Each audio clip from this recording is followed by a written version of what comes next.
എല്ലാവർക്കും HBM വേൾഡിലേക്ക് സ്വാഗതം. ഇന്ന് ഞാൻ നല്ല ടേസ്റ്റി ആയിട്ടുള്ള നല്ല എളുപ്പത്തിൽ ചെയ്യാൻ പറ്റുന്ന ഒരു ചിക്കൻ റോസ്റ്റ് ആയിട്ടാണ് വന്നിട്ടുള്ളത്. ഇതെന്റെ ഉപ്പാന്റെ റെസിപ്പിയാണ്. സാധാരണ ചിക്കൻ റോസ്റ്റിൽ ചെയ്യുന്ന പോലെ ഉള്ളി സവാള ഒന്നും ആദ്യം വഴറ്റിയെടുക്കണ്ട. അല്ലാതെ തന്നെ വളരെ എളുപ്പത്തിൽ ഈ ടേസ്റ്റി ആയിട്ടുള്ള ഈ ചിക്കൻ റോസ്റ്റ് ചെയ്തെടുക്കാൻ പറ്റും. അപ്പോൾ ഞാനിതൊന്ന് നിങ്ങളുമായി ഷെയർ ചെയ്യാന്ന് വിചാരിച്ചു. അപ്പോൾ ഇതെങ്ങനെ ചെയ്തെടുക്കാൻ നോക്കിയാലോ. ഞാനിപ്പോൾ 1 കിലോ ചിക്കൻ എടുത്തിട്ടുണ്ട്. എല്ലോട് കൂടിയ ചിക്കൻ തന്നെയാണ്. ഇത് ചെറിയ കഷ്ണങ്ങളാക്കി മുറിച്ചെടുക്കുക. ഇതിലേക്ക് 1/2 ടീസ്പൂൺ മുളക് പൊടി, 3 ടീസ്പൂൺ കുരുമുളക് പൊടി, എരിവൊക്കെ നിങ്ങളുടെ ഇഷ്ടത്തിനനുസരിച്ച് കൂട്ടുകയും കുറക്കുകയൊക്കെ ചെയ്യാം. അതുപോലെ ഇതിലേക്ക് 1/2 ടീസ്പൂൺ ഗരം മസാല. ഗരം മസാലയുടെ അളവൊന്നും ഒരുപാട് കൂടി പോകാൻ പാടില്ല. 1/2 ടീസ്പൂൺ തന്നെ ചേർത്താൽ മതി. ഇനി ആവശ്യത്തിന് ഉപ്പ് ചേർക്കുക. ഇനി ഇതിലേക്ക് 1.5 ടേബിൾ സ്പൂൺ ഇഞ്ചി വെളുത്തുള്ളി പേസ്റ്റ് കൂടെ ചേർത്ത് നന്നായി ഒന്ന് മിക്സ് ചെയ്യുക. ഈ സമയത്ത് ഞാൻ 1/2 ടീസ്പൂൺ മഞ്ഞൾ ചേർക്കുന്നുണ്ട്. നിങ്ങൾക്ക് വേണമെന്നുണ്ടെങ്കിൽ ആദ്യം പൊടികളൊക്കെ ചേർക്കുമ്പോൾ അപ്പോൾ ചേർത്താൽ മതി. ഞാൻ നേരത്തെ വിട്ടുപോയതാണ്. അതുപോലെ തന്നെ ചെറുനാരങ്ങ നീരും കൂടി ചേർക്കുക. ചെറിയ ചെറുനാരങ്ങ ആണെങ്കിൽ ഒരു മുഴുവൻ ചെറുനാരങ്ങ വേണം. ഞാനിപ്പോൾ വലിയതാണ് എടുത്തതുകൊണ്ട് പകുതി എടുത്തിട്ടുള്ളൂ. ഇത് നന്നായി ഒന്ന് മിക്സ് ചെയ്തിട്ട് അരമണിക്കൂറെങ്കിലും ഒന്ന് മാറ്റി വെക്കുക. അരമണിക്കൂർ പറ്റിയില്ലെങ്കിൽ 15 മിനിറ്റ് എങ്കിലും വെക്കുക. എങ്കിലേ നമ്മുടെ മസാലയൊക്കെ ചിക്കനിലേക്ക് ഇറങ്ങി ചെല്ലുള്ളൂ. ഇനി ഒരു പാൻ ചൂടാക്കിയിട്ട് വെളിച്ചെണ്ണ ഒഴിച്ചു കൊടുക്കുകയാണ്. നിങ്ങൾക്ക് വെളിച്ചെണ്ണയുടെ മണം ടേസ്റ്റ് ഒന്നും ഇഷ്ടമില്ല എന്നുണ്ടെങ്കിൽ സൺഫ്ലവർ ഓയിലോ എന്ത് വേണേലും ചേർക്കാം. എണ്ണ ചൂടാവുമ്പോൾ നേരത്തെ മാരിനേറ്റ് ചെയ്ത് വെച്ച ചിക്കൻ ഇട്ട് കൊടുക്കുക. ഞാനിപ്പോൾ മുഴുവൻ ചിക്കനും ഫ്രൈ ചെയ്യാൻ വേണ്ടി വെക്കുകയാണ്. അപ്പൊ നിങ്ങൾ പാൻ എടുക്കുമ്പോൾ ചിക്കൻ മുഴുവനായിട്ട് ഇടാൻ പറ്റുന്ന രീതിയിലുള്ള പാൻ എടുക്കുക. അപ്പൊ ഞാൻ മുഴുവൻ ചിക്കന് ഇട്ട് കൊടുത്തിട്ടുണ്ട്. ഇനി ഇതിന്റെ ഒരു സൈഡ് നന്നായി ഒന്ന് ഫ്രൈ ആയി വരട്ടെ. അപ്പൊ മീഡിയം ഫ്ലെയിമിൽ വെക്കുക. ഹൈ ഫ്ലെയിമിൽ വെച്ചാൽ കരിഞ്ഞു പോകും. മീഡിയം ഫ്ലെയിമിൽ വെച്ചിട്ട് നന്നായി ഒന്ന് വേവിച്ചെടുക്കുക.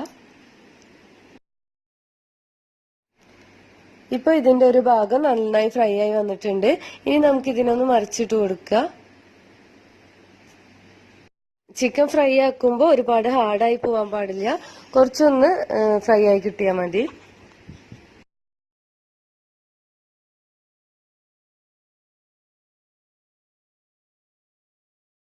ഞാനിപ്പോ മുഴുവൻ ചിക്കൻ ഒന്ന് തിരിച്ചിട്ട് കൊടുത്തിട്ടുണ്ട്.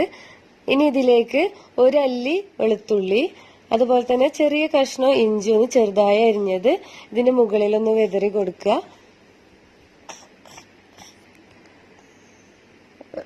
ഇനി ഇതിലേക്ക് 4 സവാള ചെറുതായി അരിഞ്ഞത് നല്ല നേരിയതായിട്ട് അരിഞ്ഞെടുക്കുക. നല്ല കനം കൂടി പോയാൽ ഇത് വെന്ത് കിട്ടില്ല. അപ്പൊ നേരിയതായി അരിഞ്ഞ ഈ സവാള ഇതിന്റെ മുകളിലേക്ക് ഒന്ന് ഇട്ട് കൊടുക്കുക. ഈ സമയത്ത് ഫ്ലെയിം നല്ല ലോ ഫ്ലെയിമിൽ വെക്കുക. ഇനി ഇതിലേക്ക് 2 തക്കാളി നേരിയതായിട്ട് അരിഞ്ഞത് ഇതിന് മുകളിലേക്ക് ഇട്ട് കൊടുക്കുക.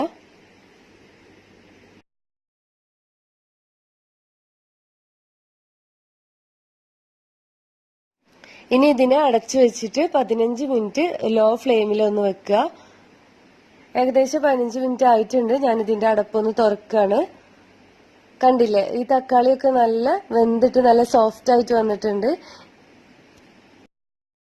ഇനി നമുക്കിതിനെ നന്നായി ഒന്ന് മിക്സ് ചെയ്തെടുക്കുക. നേരത്തെ നമ്മൾ ചിക്കന്റെ ഒരു ഭാഗം ഫ്രൈ ആയപ്പോഴാണല്ലോ മറിച്ചിട്ടത്. ഈ തക്കാളിയും സവാള ഒക്കെ വേവണ സമയം കൊണ്ട് തന്നെ മറ്റേ ഭാഗം കൂടെ ഫ്രൈ ആയി കിട്ടിയിട്ടുണ്ടാവും. ഇപ്പൊ നല്ലൊരു മണമൊക്കെ വരുന്നുണ്ട്. ഇനി നന്നായി ഒന്ന് മിക്സ് ചെയ്തിട്ട് കുറച്ച് മസാല കൂടെ നമുക്ക് ഇതിലേക്ക് ചേർത്ത് കൊടുക്കാം. ഇപ്പൊ ഞാൻ മുഴുവനായിട്ട് നന്നായി ഒന്ന് മിക്സ് ചെയ്ത് വെച്ചിട്ടുണ്ട്. ഇനി ഇതിലേക്ക് 1 ടീസ്പൂൺ മുളക് പൊടി, കാശ്മീരി ചില്ലിയാണ് ഞാൻ ചേർക്കുന്നത്. അതുപോലെ തന്നെ 1/2 ടീസ്പൂൺ മഞ്ഞള്. മുളക് പൊടി നിങ്ങൾക്ക് വേണമെന്നുണ്ടെങ്കിൽ സാധാ മുളക് പൊടി ചേർക്കുക, അല്ലെങ്കിൽ കുരുമുളക് പൊടി ചേർക്കുക. ഞാനിപ്പോ കാശ്മീരി ചില്ലി 1 ടീസ്പൂൺ ചേർത്ത്. ഇനി ആവശ്യത്തിന് ഉപ്പ് കൂടെ ചേർക്കുക. ചിക്കനിൽ അത്യാവശ്യം ഉപ്പുണ്ട്. അപ്പോൾ മസാലകൾക്ക് മാത്രമുള്ള ഉപ്പ് ചേർത്താൽ മതി. ഇനി നന്നായി ഇതെല്ലാം കൂടെ ഒന്ന് മിക്സ് ചെയ്തെടുക്കുക. ഈ സമയത്ത് ഫ്ലെയിം ഒന്ന് കൂട്ടി വെക്കുക. മീഡിയം ഫ്ലെയിമിൽ വെക്കുക, ഒരുപാട് ഹൈ ഫ്ലെയിമിൽ വെക്കണ്ട. അപ്പോൾ നമ്മുടെ മസാല ഇപ്പൊ ഇട്ട പൊടികളൊക്കെ ഒന്ന് റോസ്റ്റ് ആയിട്ട് നല്ലൊരു ഫ്ലേവർ കിട്ടും.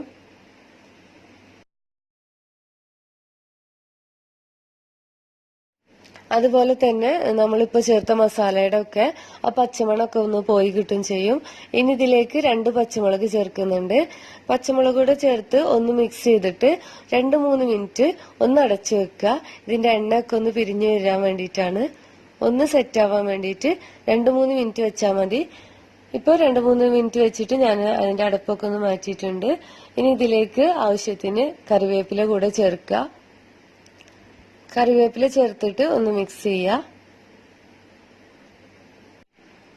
നല്ല എളുപ്പത്തിൽ ചെയ്യാൻ പറ്റുന്ന നല്ല ടേസ്റ്റി ആയിട്ടുള്ള ഈ ചിക്കൻ റോസ്റ്റ് ഇവിടെ റെഡി ആയിട്ടുണ്ട്.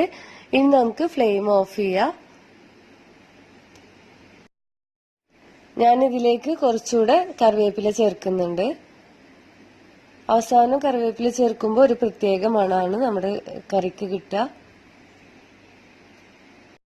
നിങ്ങളെല്ലാവരും ഒരു പ്രാവശ്യമെങ്കിലും ഈ റെസിപ്പി ഒന്ന് ട്രൈ ചെയ്ത് നോക്കണം കേട്ടോ, എന്തായാലും ഇഷ്ടപ്പെടും.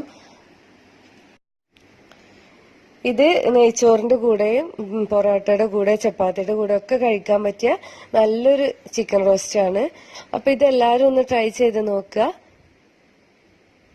ഇത് ഞങ്ങളുടെ ഉപ്പയുടെ ഒരു സ്പെഷ്യൽ റെസിപ്പിയാണ്. ഉപ്പ നല്ലൊരു ഷെഫാണ്. ഉപ്പാടെ റെസിപ്പിയിൽ ഞങ്ങൾക്ക് എല്ലാവർക്കും ഇഷ്ടപ്പെട്ട ഒരു സ്പെഷ്യൽ ചിക്കൻ റോസ്റ്റ് ആണിത്. അപ്പൊ ഞാനിത് നിങ്ങളുമായിട്ടൊന്ന് ഷെയർ ചെയ്യാന്ന് വിചാരിച്ചു. വീഡിയോ ഇഷ്ടമെങ്കിൽ ലൈക്ക് ചെയ്യാനും ഷെയർ ചെയ്യാനും സബ്സ്ക്രൈബ് ചെയ്യാനും മറക്കരുതേ. അപ്പോൾ സബ്സ്ക്രൈബ് ചെയ്യുമ്പോൾ തൊട്ടടുത്ത് കാണുന്ന ഒരു ബെല്ലൈക്കൺ കൂടെ ഒന്ന് ക്ലിക്ക് ചെയ്യുകയാണെങ്കിൽ ഞാനിടുന്ന വീഡിയോസൊക്കെ നിങ്ങൾക്ക് നോട്ടിഫിക്കേഷനായി ലഭിക്കുന്നതായിരിക്കും. ഈ റെസിപ്പി ഉണ്ടാക്കി നോക്കിയിട്ട് ഫീഡ്ബാക്ക് അറിയിക്കുക. Thank you.